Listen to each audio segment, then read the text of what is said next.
रामचंद्र महाराज की जय। पवन सुत हनुमान की जय। बोल राधा कृष्ण भगवान की जय।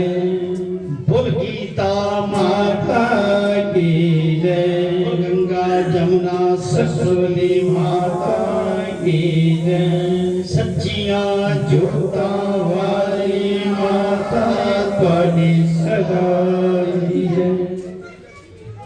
गुरु रूप सासंग जी। आज सुबह सांख्य विशाली उसकी कथा जो थी भगवान श्री कृष्ण जी के मुखारबिंद से सारी चीजें लिखी हुई। संजय धृतराष्ट्र और व्यास ऋषि जी महाराज। संजय ने व्यास ऋषि महाराज जी से कहा, धृतराष्ट्र ने व्यास ऋषि महाराज जी से कहा कि मुझे कुरुक्षेत्र के मैदान में ले चलिए। संजय से कहा रथ निकालो और कुरुक्षेत्र के मैदान में ले चलो।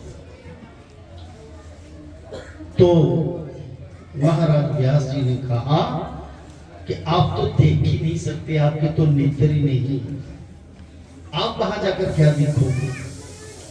धृतराष्ट्र ने कहा देखूंगा नहीं, कम से कम सुन तो सकूंगा।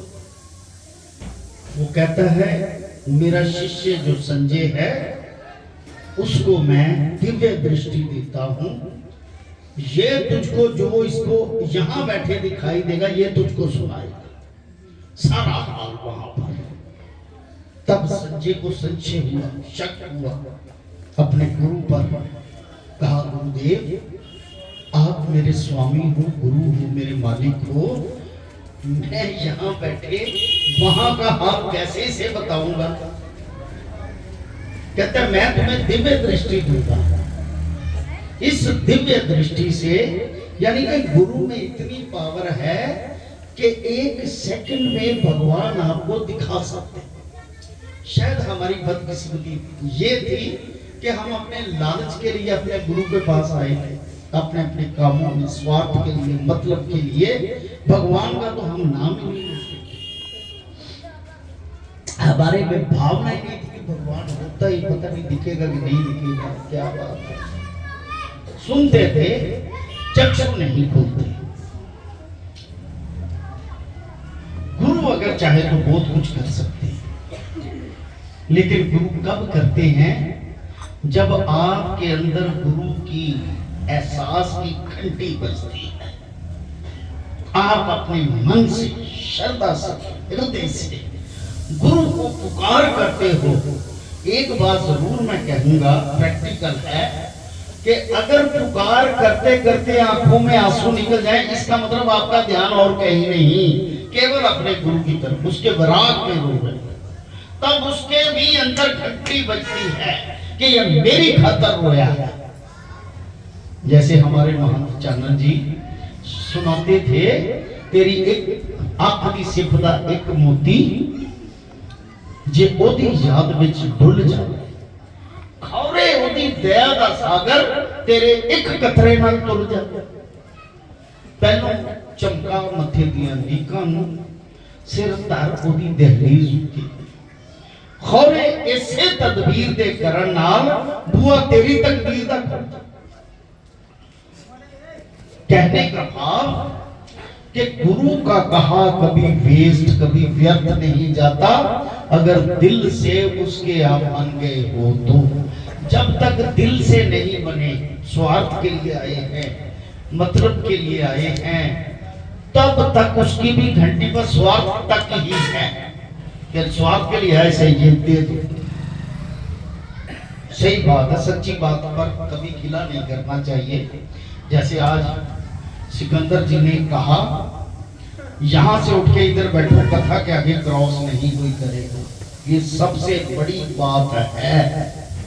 ऐसे सबको करना चाहिए, नहीं तो अपने आप ही, चाहे हम 40 साल से आए, 50 साल से पहले आके बैठ गए, ना इधर किसी को पता चला ना उधर चला, इसको कोई देख ही नहीं पाता। कथा कोई भी करे, चाहे हम ही क्यों ना हो, पीछे बैठना चाहिए। ये मुझे बहुत ही लगा। देखो, ये ना समझना कि टांच करके कोई बात कर रहा है, अपने हृदय में बसा के रखो कि जहां गलत है मुझे सुधरना चाहिए, तब जाकर मंदिर आने का तो तभी फायदा है, वरना कोई फायदा नहीं। चाहे 100 साल लगे रहो, 200 साल लगे रहो, फायदा तभी है गुरु की शरण में आके अपने हृदय को स्वच्छ करके। उसके मंदिर के कुछ नियम है, उसकी पालना के बारे में भी ज्ञान होना चाहिए। आज मुझे बड़ी खुशी हुई कि मंदिर के पालना के लिए एक तो कम से कम नियम शुरू हुआ।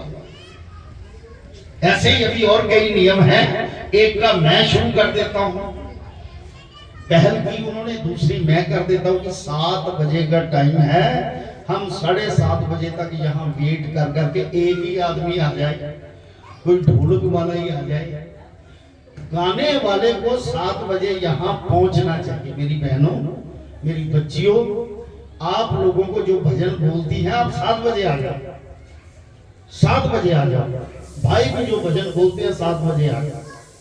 नियम बना लो एक, 7 से 8 आपका टाइम है, 8:15 लगा, कल से 8:30 आपको दिए, 9 बजे तक मैं अपना फाली देना है, आपको महात्म देना है उसको। आप भजन बोलो, रच के प्रार्थना करो अपने सदगुरु से कि जहां कहीं हमारी कमियां रह गई हैं वो पूर्ण कर ईश्वर, क्योंकि पूर्ण करने वाला वो है। हम अपने आप कुछ नहीं कर सकते, उसने देना है, देने वाला वही है, लेकिन वो भाव बन जाए, बस लेने का भाव बन जाए तो फिर वो दे देगा। बोल शंकर भगवान की सियावर राम जय जय राम, सियावर राम जय जय राम, प्रभु राम जय जय राम, प्रभु राम जय जय राम, मेरे श्री राम। संजय सुना रहे हैं धृतराष्ट्र को कि वहां पर कौरव और पांडवों के युद्ध के लिए सबसे पहले भीष्म पितामह ने शंख बजाया, उसके बाद पांडवों की तरफ से भी शंख बजा। ऐसे ही दोनों तरफ से बड़े बड़े अपने शंख बजाए। भगवान कृष्ण ने भी बिगुल बजाया, शंख बजाया।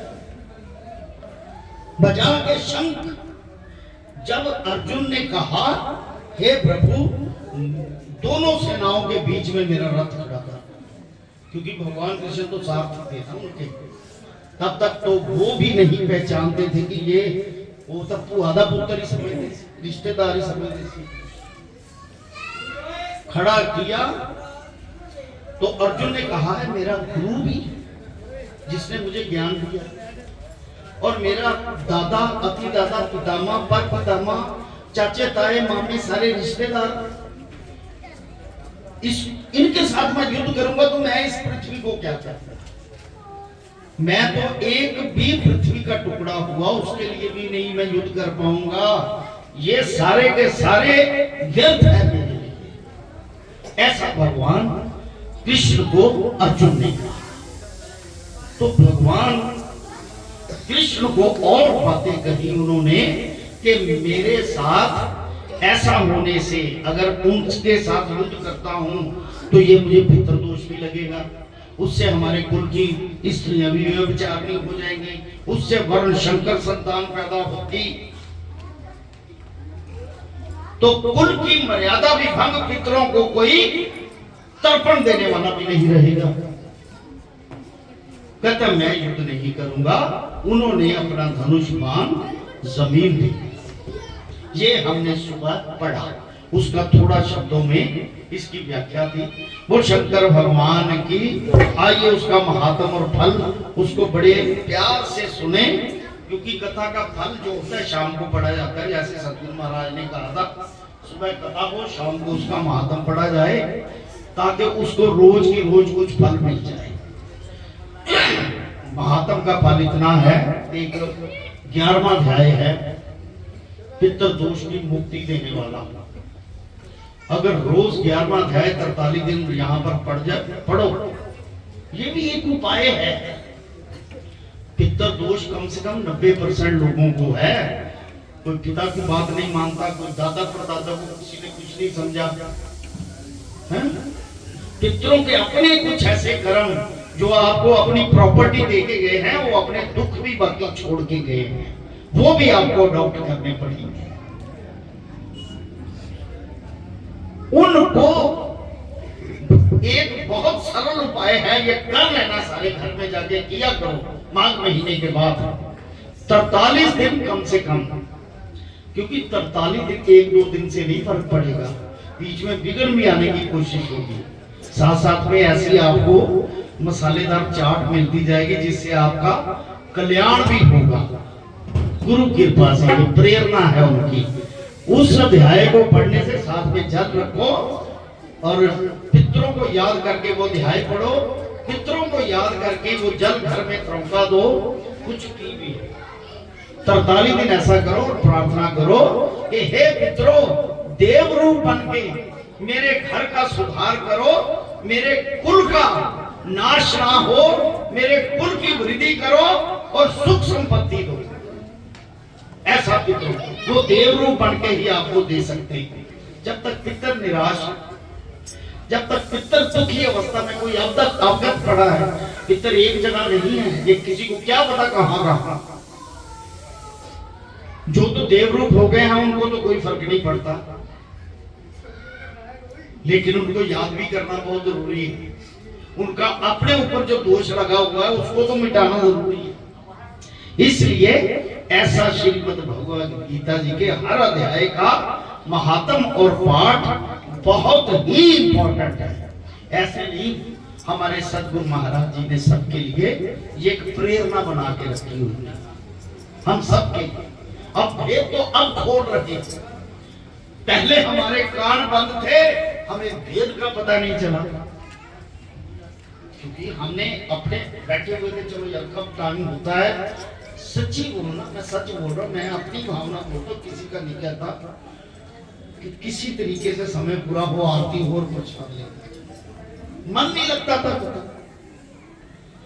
कई लोगों को नहीं लगता था पहले ऐसे ही होता था, लेकिन उन्होंने ऐसा चमत्कार किया है बाद में कि कम से कम सभी को कथा तो श्रवण सुननी हो गई और सबको महात्म याद हो गए।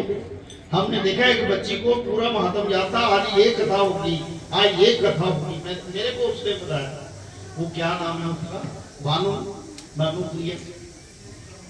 कहने का भाव आप छोटे छोटे बच्चों को जहां अपनी कंठस्थ होनी शुरू होगी, ये उसकी रहमत है, इसमें हमारा कोई चमत्कार नहीं, कर्तव्य नहीं। हम तो उनके शिष्य रूप हैं, शिष्य रूप में कुछ भी वो कर सकते हैं, काम उनका है, उन्हीं को इसमें। एक बापू मुराशा जी जो लाठी शाह हैं, हम गए एक बार कैमरा लेकर को कवरेज करनी थी, उनके चरणों में माथा भी टेका हमने, क्योंकि जहां जाना चाहे अपना गुरु ही समझ के उनको माथा टेको, क्योंकि सब तरफ एक ही बात है, कोई दो बातें नहीं।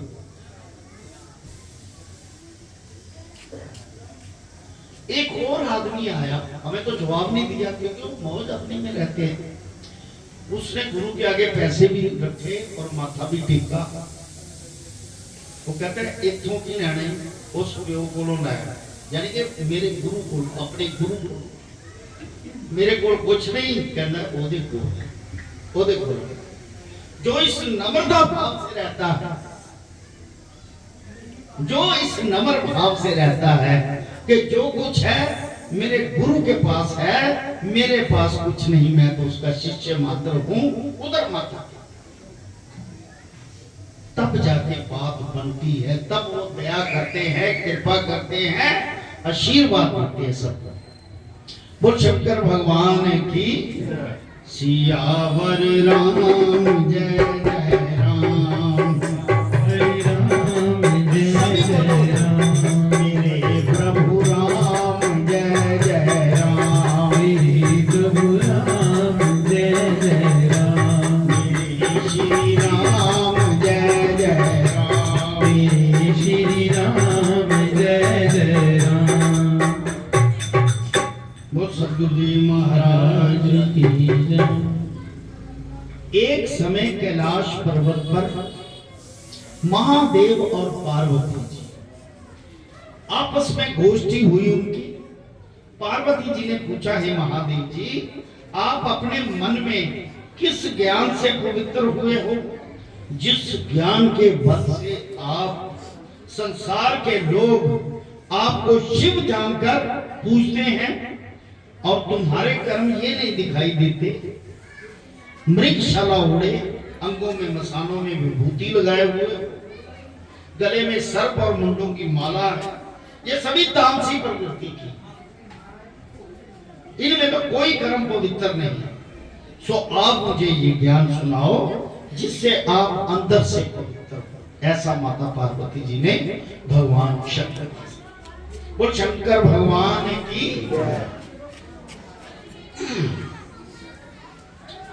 तब महादेव जी बोले, हे पार्वती सुन, जिस ज्ञान से मैं पवित्र हूं, जिस ज्ञान से मुझे बाहर के कर्म नहीं व्यापते, सो गीता ज्ञान, और गीता माता की ये गीता ज्ञान है जिससे मुझे बाहर के कर्म नहीं। कैलाश पर्वत पर भगवान शंकर जी गीता का पाठ करते, माता पार्वती खीर सागर भगवान विष्णु जी सुन के आनंदित होते हैं, माता पार्वती, माता लक्ष्मी जी सुन के आनंदित होती है इस पाठ। यहाँ पर सदगुरु महाराज जी कृपा करके आपको ये मुखारबिन किसी से भी सुना दे, कृपा उन्हीं की, बात उन्हीं की चल रही, प्रेरणा सब कुछ उनका है। नहीं तो माघ महीने में मेले लगते हैं, गीता का पाठ नहीं चलता। मेले जरूर लगते हैं, माघी मेला ये वो जो भी। सो बड़े प्यार से कहते गीता ज्ञान है, उसका ध्यान हृदय में रखता हूं, जिस ज्ञान से मुझे बाहर के कर्म व्यापते। तब पार्वती जी ने कहा, हे भगवान जी, गीता ज्ञान ऐसा है जिसकी आप ऐसी स्तुति करते हो, जिस ज्ञान के श्रवण करने से कोई कृतार्थ भी हुआ, किसी का कल्याण भी हुआ। तब श्री महादेव जी बोले, हे पार्वती, इस ज्ञान को सुनकर बहुत जीव कृतार्थ हुए और आगे भी होंगे, ऐसा कहा भगवान शंकर जी ने कि बहुतों का कल्याण हुआ और आगे भी होता रहे। यानी कि गीता कब से सुन रहे हैं लोग, कब से चल रही है, इसी के कल्याण से। आगे भी होंगे। तुझको एक पुरानी कथा सुनाता हूं, सुनो। एक समय पाताल लोक में शेषनाग की शैया श्री नारायण जी नेत्र मूंद कर अपने अनंत में मगन शैया, और माता लक्ष्मी जी उनके चरण झसती थी। उस समय श्री लक्ष्मी जी ने पूछा, हे श्री नारायण जी, 14 लोक के आप ईश्वर हो, आपको भी निद्रा व्याप्ति है? वो आंखें मुदे हुए थे ना, आपकी निद्रा व्याप्ति है। निद्रा और आलस्य तो उन पुरुषों को व्याप्त है जो तामसी हैं। निद्रा और आलस्य तो उनको व्याप्त है जो तामसी हैं, और तुम तीनों गुणों से अतीत हो, परे हो। तुम श्री नारायण हो और प्रभु वासुदेव हो। नेत्र जो मूंद रहे हो, ये मुझको आश्चर्य है। मुझे सदगुरु महाराज की बात याद आ गई। यही पुस्तक मुझे लेके आने से माहिरा गेट से, तो उनको मैंने चरणों में मत्था टेका, ये दी, कहते पढ़ो। तो वो चादर ओढ़ के ना, ये नीचे कमरा होता था जिस तरह, चादर ओढ़ के पड़े हुए थे। मैं पढ़ रहा था, पढ़ता कि मैं क्या, मुझे सुन नहीं रही, वो नींद आ गई। आंखें मुंदरे से मुझे वो बात याद आ गई। मैं क्या, ये नींद आ गई। मैं क्या, पिता इतनी आराम कर लो, अब मैं फिर सुनाता। कहता नहीं तो पढ़, ऐसा पूरा घर में सुनता पे सारा। यानी कि नेत्र मूंदने का मतलब ये नहीं कि निद्रा आ गई। भगवान विष्णु भी ऐसे नेत्र मूंद के मगन थे, वो गीता ज्ञान में मगन थे। संत ऋषि प्रभु कभी भी नहीं सोते, ये ध्यान रखें। ब्रह्मा विष्णु महेश, अरे एक दिन में तो सृष्टि की रचना करते हैं, कितने लाखों साल सृष्टि की रचना करने में लगा देते हैं, और एक दिन और उसी रात में पहले हो जाती है, अगले दिन फिर सृष्टि की रचना होती है। यानी कि एक दिन में कितने लाख हैं? 72 चौकड़ियां, 72 चौकड़ियां को गिन लो कितने साल बनते हैं। एक दिन है ब्रह्मा जी का, और 72 चौकड़ियां एक रात है ब्रह्मा जी। तो कब सोते हैं वो? आप कभी दिन में सोते हो? वो दिव्य वर्ष है, उनको दिव्य वर्ष गिनते हैं। हमारे लोग कैलकुलेशन में दिन रात समय जो होता है हमारे, उसके उनका कोई समय नहीं है। वो समय को रोक भी सकते हैं, जैसे भगवान शंकर जी ने भस्मासुर के वक्त समय को रोक दिया, उसके पास ही नहीं आना। भस्मासुर उसके नजदीक नहीं पहुंच सके, समय को रोक दिया। जब माता सती उनके हाथों में सी थी और वो बेहोशी की हालत में गिर पड़े भगवान शंकर जी, तब समय रुक गया था। ना कोई मृत्यु हुई, ना कोई पैदा हुआ। जब भगवान राम 14 साल वनवास को गए भरत को सौंप के, तो ना कोई मरा तो ना कोई पैदा हुआ, तब भी समय रुक गया। अब ये बातें ज्ञान की हैं, खुल के इन बातों की तरफ ध्यान दिया करो। ये आपको कहीं सिर्फ सतगुरु के दरबार में मिलेंगे। कोई भी करते, किसी के मुख से भी बोलते हो, ये कहीं नहीं मिलेगी। इन बातों का कभी बुरा भी नहीं बनाना, क्योंकि जो हृदय में लगे चोट, तो समझ लो गुरु ने ठोकर मारी है, इसको सुधार करना, इसका बुरा नहीं मानना। ये ऐसी चीजें। सो कहने का भाव कि भगवान विष्णु नेत्र नहीं मूंदे हुए थे, नींद नहीं ले रहे थे, केवल आनंद में गीता ज्ञान में मगन थे। वो शंकर भगवान की कहते आप तीनों गुणों से अतीत हो, तुम श्री नारायण हो और प्रभु वासुदेव हो। नेत्र जो मूंद रहे हो, ये मुझको बड़ा आश्चर्य है। नारायण जी बोले, सुन लक्ष्मी, मुझे निद्रा आलस्य नहीं व्यापता। एक शब्द रूप भगवत गीता है, उसमें जो ज्ञान है उस ज्ञान से मैं आनंद में मगन रहता। और वह कैसा ज्ञान है जिसके उपजे से ये जीव सदा आनंद में रहता है, कोई कलेश दुख इस जीव को व्यापता नहीं। अरे गीता रोज पढ़ी जाए, गुरु महाराज जी ने सुने कहा है, घर घर गीता का झंडा गाड़ो, ऐसा कहा है। हमारे तो कई ऋषि मुनि पता नहीं क्यों कहते हैं कि घर में धार्मिक पुस्तक नहीं पढ़ी होनी चाहिए। हमारे कई जोशी भी है लाल किताब के, वो कहते हैं धार्मिक पुस्तकें नहीं पढ़ी होनी चाहिए। मैंने कहा सही ज्ञान दो यार। मैंने यहाँ पर लेक्चर भी दिया था, थोड़े दिन हो गए। मैं कहा पढ़ी नहीं, उसको पढ़ना चाहिए, खाली नहीं पढ़ी होनी चाहिए, उसको पढ़ना चाहिए। वेस्टेज नहीं उसका करना, उसका निरादर अपमान नहीं करना, बस ये बात है। ये बात नहीं कि घर में नहीं पढ़ी होनी चाहिए। बोल शंकर भगवान की।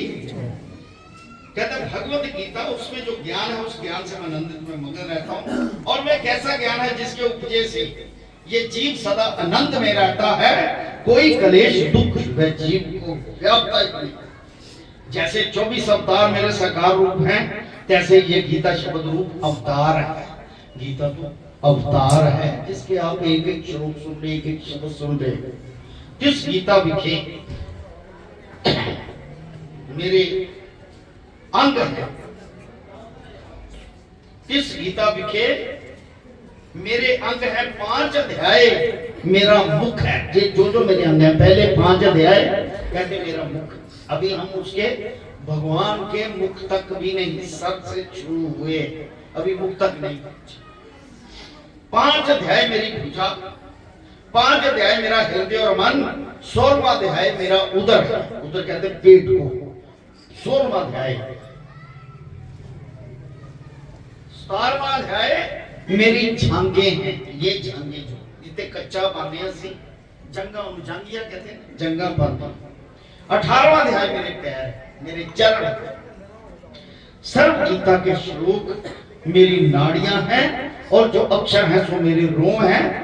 ऐसी जो मेरी शब्द रूपी गीता है, उसका अर्थ मैं हृदय में विचारता हूं और बहुत आनंद पाता हूं। हे लक्ष्मी, तू क्या जानती है, तेरे मन में होगा कि मैं चरण बनती हूँ, इससे नारायण जी को आनंद प्राप्त होता है। अहंकार ना करी, कितने चरण बनना में आनंद दिया है, पर ठीक है। हे लक्ष्मी, मैं जिस आनंद विखे मगन हूं सो गीता है। तब लक्ष्मी जी बोली, हे श्री नारायण जी, जो ऐसा श्री गीता का ज्ञान है जिसको सुनकर कोई जीव कृतार्थ भी हुआ, जैसे भगवान शंकर जी को माता पार्वती ने पूछा, ऐसे ही माता लक्ष्मी ने भगवान विष्णु से प्रश्न किया, ये मुझको कहो। तब नारायण जी ने कहा, हे लक्ष्मी, गीता ज्ञान को सुनकर बहुत से जीव कृतार्थ हुए हैं, सो तू सुनो। नारायण वाच, हे लक्ष्मी, गीता के अध्याय का महात्म तो पीछे कहूंगा, पहले श्लोक कहता हूं।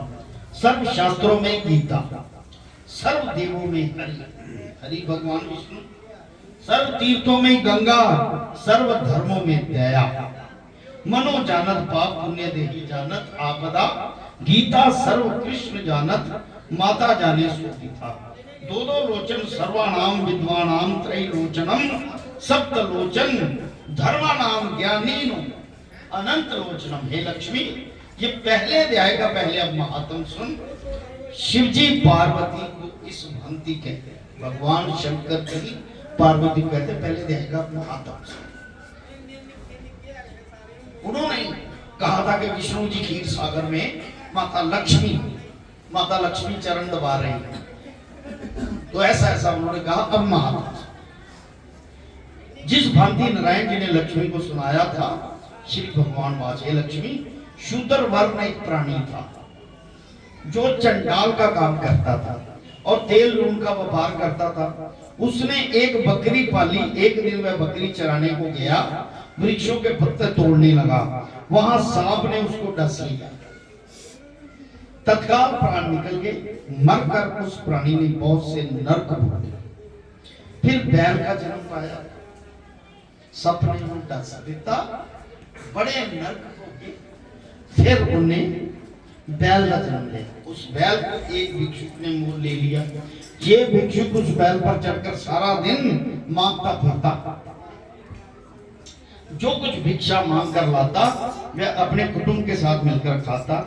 वह बैल सारी रात द्वार पर बंधा रहता, उसके खाने पीने की खबर ना लेता। कुछ थोड़ा सा भूसा उसके आगे डाल छोड़ता। जब दिन चढ़ता फिर बैल पर चढ़कर मांगता फिरता। कई दिन गुजरे तो वह बैल भूख का मारा गिर पड़ा, मरने लगा, पर उसके प्राण नहीं छूटते थे। नगर के लोग देखते, कोई तीर्थ का फल दे, कोई व्रत का फल दे, पर बैल के प्राण ना छूटे। बैल के प्राण नहीं छूट रहे।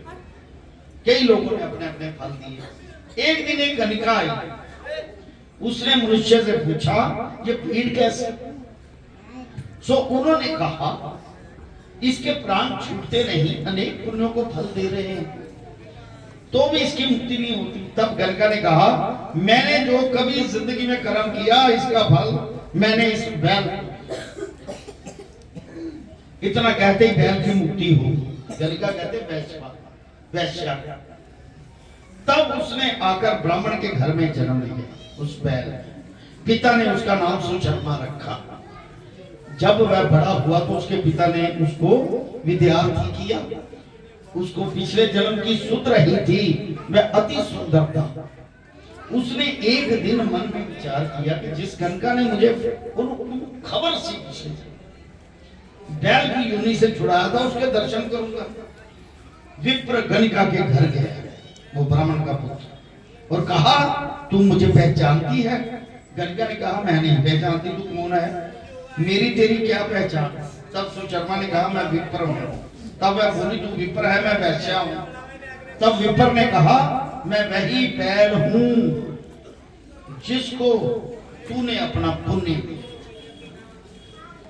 कई बार को पुण्य ऐसा कर्म होता है जिद नाल पिछले जन्म का कर्म याद रह जाता है।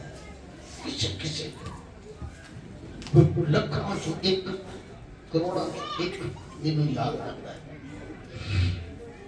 मैं बैल की योनि से छूटा था, अब मैंने विप्र के घर जन्म लिया है, तू अपना वह पुण्य बता जो कि तूने किया था। गणिका ने कहा मैंने अपने जाने कोई पुण्य किया ही नहीं, पर मेरे घर एक तोता है, वह सवेरे पढ़ता है, मैं उसके वाक्य सुनती हूँ, उसी पुण्य का फल मैंने तेरे निमित्त किया। जो वो तोता बोलता है उसके वाक्य सुन के, मुझे नहीं पता क्या बोलता है, कि जो उसका मैंने सुना मैंने उसका फल दिया। यानी कि केवल सुना, गणिका ने वो पढ़ी नहीं किताब, सिर्फ सुना तोते से, मैंने उसका फल दिया। तब विप्र ने तोते से पूछा कि तू सूर्य क्या पढ़ता है? तोते ने कहा मैं पिछले जन्म में विप्र का पुत्र था, ब्राह्मण का पुत्र था। पिता ने मुझे गीता के पहले अध्याय का पाठ सिखाया था। एक दिन मैंने कहा मेरे मुझको गुरु ने क्या पढ़ाया है? गुरु की निंदा, मैंने क्या पढ़ाया? तब गुरु ने मुझको शाप दिया कि जा तो सुबह हो। तब मैं तोता हुआ। एक दिन फंदक मुझे पकड़ ले गया, एक विप्र ने मुझे मोल ले लिया। वह विप्र अपने पुत्र को गीता का पाठ सिखाता था, तब मैंने वह पाठ सीख लिया। तोता कह रहा है मैंने सीख लिया। एक दिन उस ब्राह्मण के घर चोर आए, उसे धन तो प्राप्त ना हुआ, वह मेरा पिंजरा उठा के ले गए। उस चोर की ये गणिका मित्र थी, मुझे इसके पास दे गए। सो मैं नित्य गीता जी के पहले अध्याय का पाठ करता हूँ, ये सुनती है, पर इस गणिका को समझ में नहीं आता कि मैं क्या पढ़ता हूँ। इसने वह पुण्य तेरे निमित्त कर दिया था, सो श्री गीता जी के पहले अध्याय के पाठ का ये फल है। तब उसने कहा हे तोते, तू भी विप्र है, मेरे आशीर्वाद से तेरा कल्याण हो। हे लक्ष्मी, इतना कहने से तोते की मुक्ति हुई और उस गणिका ने भी भले कर्म ग्रहण किए। नित्य प्रति स्नान करती और गीता जी के पहले अध्याय का पाठ करती, वो गणिका भी पाठ करती। इस करके भले भले विप्र क्षत्रिय वैष्णव अतीत उस वैश्य का पूजा करने लगे, वैसा भी एक देवी बन गई। पूजा करने लगे गीता ज्ञान से, गीता पढ़ने से।